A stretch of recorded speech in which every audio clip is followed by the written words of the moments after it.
আসসালামু আলাইকুম, কেমন আছেন সবাই? আশা করি ভালো আছেন। আল্লাহর অশেষ রহমতে আমরাও ভালো আছি।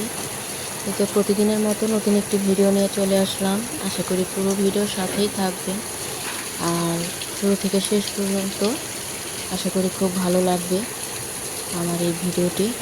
তো এই তো সকাল থেকে ভিডিওটা শুরু করলাম। তো সকালবেলাই উঠে দেখছি মেয়েরা স্কুলে যাবে আর বৃষ্টি পড়ছে। তো এখনকার বৃষ্টি তো হুটহাট চলে আসে, আবার কয়েকদিন ধরে আর কি বেশিক্ষণ আবার থাকে না, বৃষ্টি আবার থেমেও যায়। তো আমি ভাবছি যে মেয়েরা স্কুলে যাবে, তো বৃষ্টি তো হুট করে চলে আসলো। তো এরপর থেমে গেছে কয়েক 15-20 মিনিট থেকে।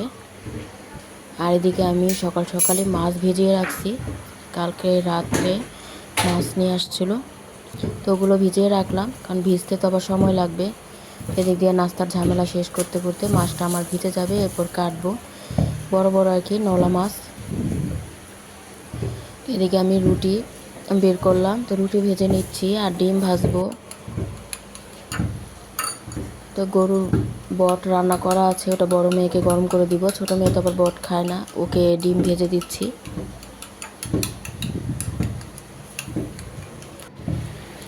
পেঁয়াজ কাঁচামরিচ দিয়ে একটা ডিম গুলিয়ে নিলাম, এখন 2টা রুটি ভাজবো।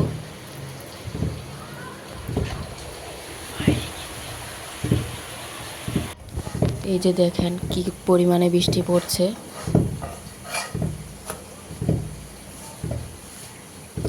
বৃষ্টি দেখে মনে হয়েছে যে সারাদিনই বৃষ্টি থাকবে, এতটা বৃষ্টি হয়েছে। তো পরে আবার মেয়েরা রেডি হতে হতে থেমেও গেছে। তো এখানে আমি রুটি 2টা ভেজে নিলাম আর একটা ডিম ভেজে নিচ্ছি।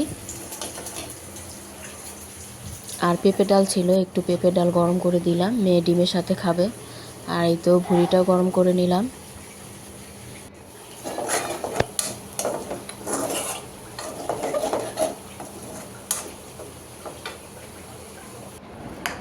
তো এখন নাস্তাটা দিয়ে দিলাম। এই তো বৃষ্টিটা কিন্তু অনেকটাই থেমে গেছে।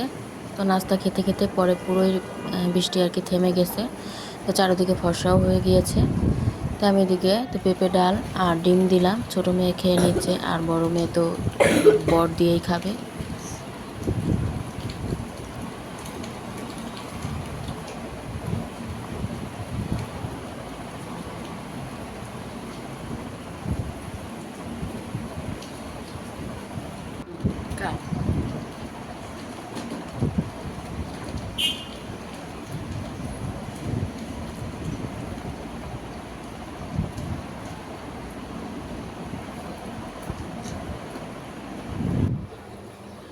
এরপর নাস্তা করে ওরা চলে গেল, আমিও নাস্তা করে নিয়েছি। এখন এই তো মাছগুলো ভিজে গেছে, তো মাছগুলো আমি বেসিনে পানি জমিয়ে পানিতে ডুবিয়ে এরপর আঁশগুলো ছাড়িয়ে নিচ্ছি।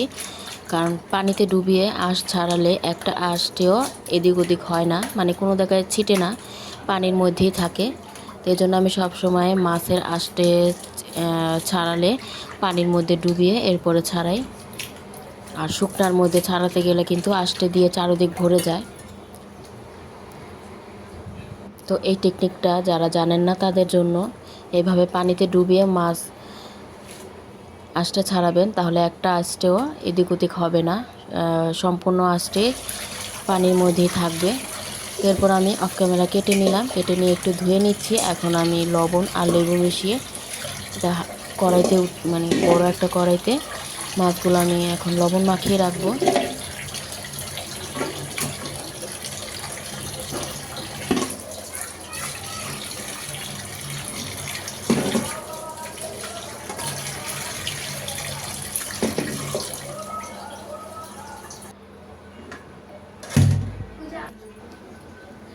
তো আমি এখানে কয়েক পিস লেবু নিয়ে নিলাম, এখন লেবু চিপড়িয়ে আর লবণ দিয়ে মাখিয়ে রাখবো, এরপর ধুয়ে নেব।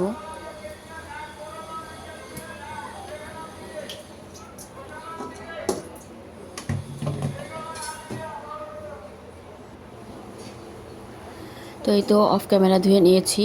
ধোয়ার পর এখন মাথাগুলো রান্না করব, মাথার সাথে কয়েক পিস মাছও নিয়ে নিলাম। তো মশলা মাখিয়ে নিচ্ছি, হলুদ মরিচের গুঁড়ো, ধনিয়ার গুঁড়ো, লবণ।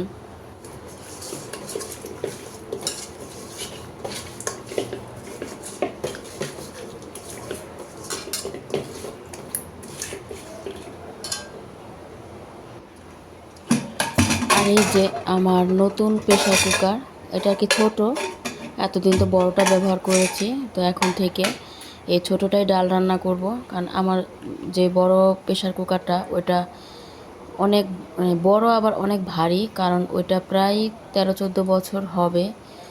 13-14 বছরের আগের, মানে আগের প্রেসার কুকারগুলো কিন্তু অনেক ভারী হতো, তো এই জন্য ওটা অনেক ভারী। আর প্রতিদিনই তো ডাল, প্রতিদিন না করলেও একদিন পর পর রান্না করা হয়, আবার অনেক সময় প্রতিদিনই রান্না করা হয়। তো ডাল রান্নার জন্য এই ছোটোটাই অনেক পারফেক্ট, এর ছোটোটাই অনেক ভালো হবে। আর বড়টা নাড়াচাড়া করতে মানে হাত ভেঙে আসে এমন মনে হয়, অনেক কষ্ট। তো শুধুমাত্র একটু বেশি মাংস রান্না করলে আবার বড়টা ঠিক আছে, আর প্রতিদিন যে ডালটা রান্না করি ডালের জন্য এই ছোটো প্রেশার কুকারই ঠিক আছে, এটাই ভালো। আর এখনকার প্রেশার কুকার বড় আর ছোট যেগুলোই হোক, এখনকারগুলো আর কি হালকা হয়, আর আগেরগুলো অনেক ভারী ভারী ছিল। আমার বড়টা তো অনেক আগের, এজন্য অনেক ভারী। আর এখনকারগুলো আবার একটু হালকা হয়, আর এই ছোটোগুলো তো একেবারেই হালকা। তো এটা নাড়াচাড়া করতেও খুব সুবিধা, অল্প ডাল অল্প সব কিছুই রান্না করতে খুব ভালো হবে। তো আমি ধুয়ে নিলাম, আজই প্রথম এটাতে ডাল রান্না করব। তো প্রথমে ভালোভাবে ধুয়ে নিলাম, এখন মুগ ডাল দিয়ে দিলাম, মুগ ডালটা ধুয়ে এরপর বসিয়ে দিব।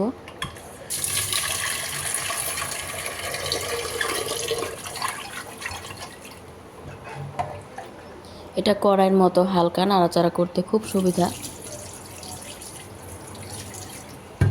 আর ডাল সিদ্ধ করার জন্য একেবারে পারফেক্ট।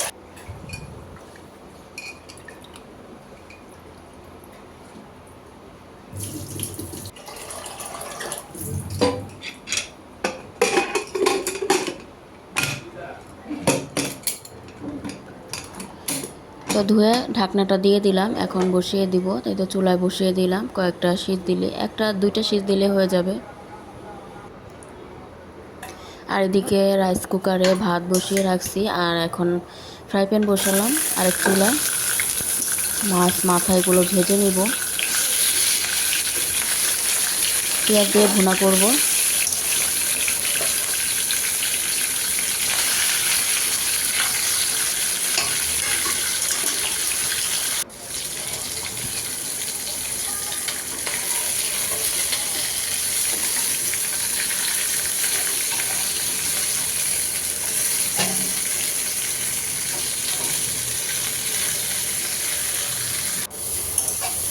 তো মাছ তো ভেজে নামিয়ে নিলাম, এখন আরেকটা হাঁড়ি বসিয়ে ফ্রাই প্যান বসিয়ে তরকারিটা বসাবো। তো পেঁয়াজ ভেজে নিচ্ছি, পেঁয়াজটা একটু হালকা লাল করে ভেজে নিয়ে এখন মশলা দেওয়ার আগেই পানি দিয়ে দিলাম অল্প একটু।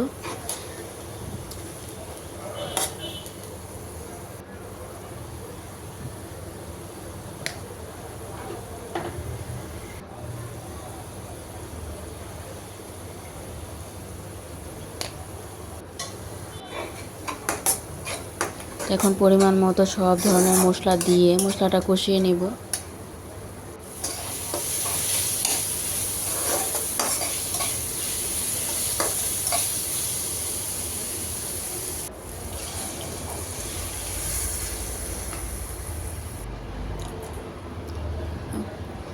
ঝোলের পানি দিয়ে দিলাম আর গালানো টমেটো দিলাম। তো এখন ভেজে রাখা মাছ আর মাথা দিয়ে দিব। ভুনা তরকারিটা করতে কিন্তু দারুণ লাগে, মানে আমার কাছে ভালোই লাগে ভুনা তরকারি রান্না করতে, কারণ শর্টকাটে হয়ে যায়, বেশি সময় লাগে না।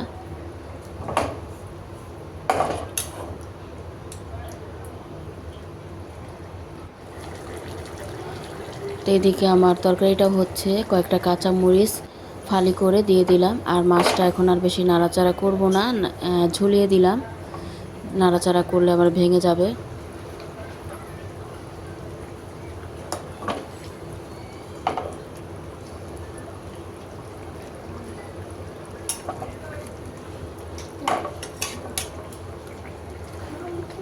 হ্যাঁ,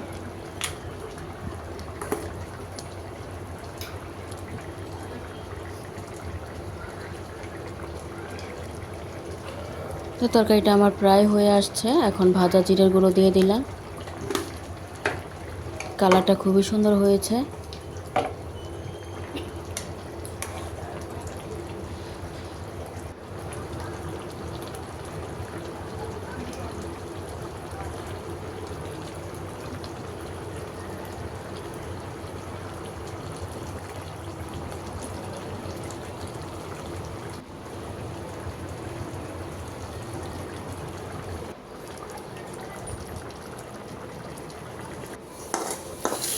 এরপরে ডালটাও প্রেশার কুকার থেকে ঢেলে এরপর একটু বলক দিয়ে নিয়ে এখন বাগার দিয়ে দিলাম রসুন আর পেঁয়াজ, শুকনো মরিচ দিয়ে।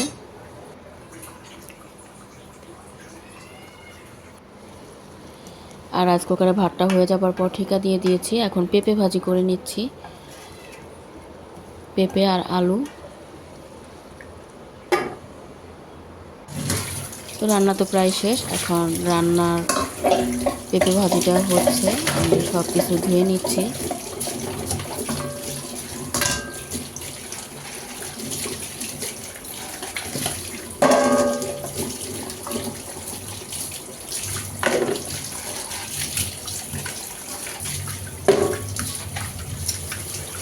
সব কিছু ধুয়ে এখন বেসিনটা তো বারবারই ধুই, যখন যে কাজই করি সাথে সাথেই বেসিনটা ডোলে ধুয়ে ফেলি।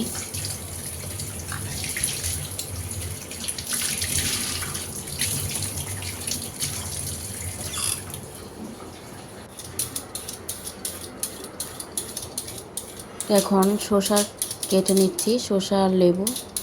তো রান্না বাড়া তো শেষ, তো শসা লেবু কেটে একবারে রেখে রান্নাঘর থেকে বেরিয়ে যাব।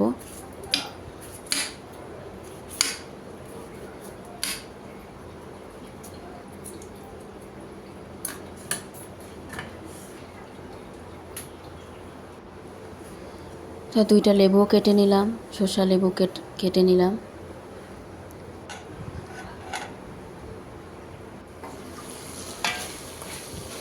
তো ভাজিটা আর একটু ভাজা ভাজা হবে, এরপর নামিয়ে নিব।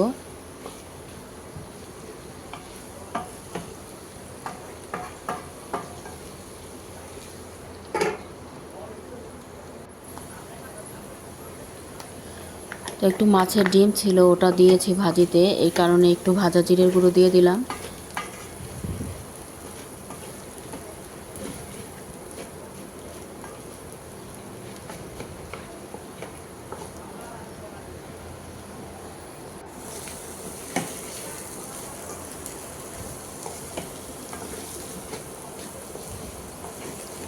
তো ভাজিটাও আমার হয়ে গেছে, এখন নেড়ে চেড়ে নামিয়ে নেব।